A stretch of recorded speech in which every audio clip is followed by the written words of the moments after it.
Hey, it's Wednesday, show number 13. Today we're going to be talking about MySpace and Facebook. So your kids are going to fall into one or two categories. Either they do or they don't have a MySpace or Facebook page, or you're not really sure if they do, which means they probably do. So again, you fall into one of those two categories. I don't want to get caught up on all the technical jargon that goes with either one of those services, because essentially it'd be like trying to learn a foreign language.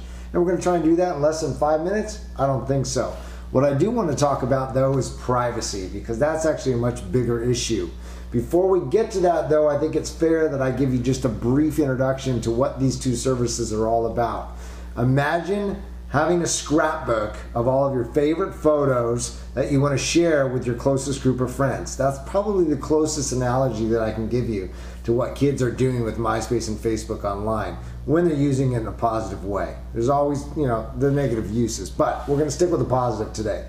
So imagine you put together your scrapbook and you invite a group of your 20 closest friends over to the house to see it, and then give them the ability to comment on it. Give them hand out a couple of pens, and they're going to look at your photos and they're just going to write comments about them. And there you have it. It's more like a community scrapbook.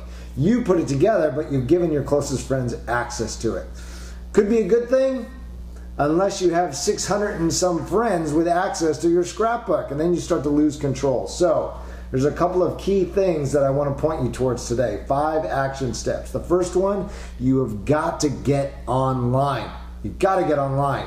Facebook.com, Myspace.com. Create an account for yourself. It's free. It'll take you less than 5 minutes to get on, get all the basic information in, because unless you get yourself immersed in the culture, you're not going to be able to learn the language. So get in there. That's action step number 1. Take some time. Just kind of feel around and see what's there, because that will give you a little bit better sense of what the things are that your children are dealing with. You can also learn how to speak the language a little bit more, so that when you sit down, you can have an intelligent conversation with your child. So that's step number 1. Watch the rest of this video, of course, but then go ahead and create that account. Come back and watch it again. A lot of it's going to make more sense. Action step number 2. You need to, when you talk with your child about MySpace and Facebook, let them know that anything they post, anything that they put on that page is eventually going to be seen by grandma. Right? Because imagine, you've invited all your friends over again to look at the scrapbook.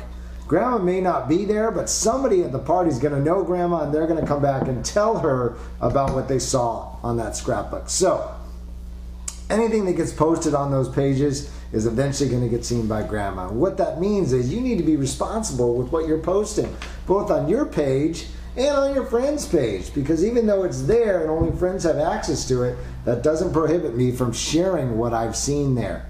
Okay? So the number 1 question about privacy is, how can we limit the amount of information that's being shown around the world? Because we're talking about over 100 million potential friends that could come and look at your online scrapbook, your MySpace or Facebook page. So we've got to narrow down the field just a little bit to those closer friends. Step number 3. When you're online and you have your MySpace or Facebook page, there is a link somewhere on the page. Look top, look bottom. It's going to say privacy. What you want to get at there are the privacy settings. And essentially what you want to look for is who has access to these pages. Look for the boxes that say only friends. You don't want anyone that's outside of your group of friends to be looking at your scrapbook, do you? Probably not. Okay? But anybody that you do invite as friends, or that has to be added as friends that you know personally, and that gets us on to step number 4 now, which is we only add people to our group of friends that we know. You wouldn't just invite somebody who's a stranger at your front door to walk on through and look at your scrapbook, would you? I don't think so. So we need to coach kids that only people we know personally in the outside world, that we would see at school, that we would see in the community, would we ever add as friends. And kids are getting better about this, but they still need a little bit of coaching, so you have to help them out. So that is step number 4. So let's go through it again. You need to get online. You definitely need to set up that account, because that's how you learn the language. Step number 2, grandma's going to see everything, so be responsible about what you're posting up there.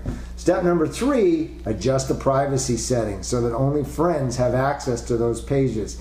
Step number 4, we're only going to add people we know as friends. And of course, step number 5, your child needs to add you as a friend to their Facebook or MySpace page. The kid's going to freak out when you ask them to do that. Here it is, folks. With kids, they have, most of them, over 100 friends on their list. So it's not like you're going to stick out as a sore thumb.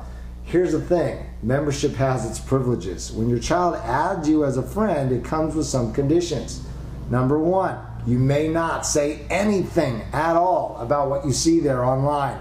Absolutely nothing, with a few exceptions. If you see that there is language there that is just beyond vulgar, you've got to be able to say something to your child. Never online. Don't post anything there. Don't post anything. I'm telling you, you'll have that friend status removed just as quickly as it was added. But have a conversation offline after dinner. It's a great time. The other exception, of course, is if you see something there, a photo, or there's language that would indicate that a child, either yours or a friend, is unsafe. Okay? That there's some type of bullying behavior going on or harassment. Then you need to be able to say something again to your child offline and maybe to folks at the school so that they can take action. Those are the two exceptions, because you've got to remember, otherwise you wouldn't be privy to any of this information if your child hadn't added you as a friend. The closest you've been able to come is taking a car ride to school and back, or to the mall, or to the movie theater where the group of friends is there and you're kind of listening in. But other than that, you're not privy to any of this.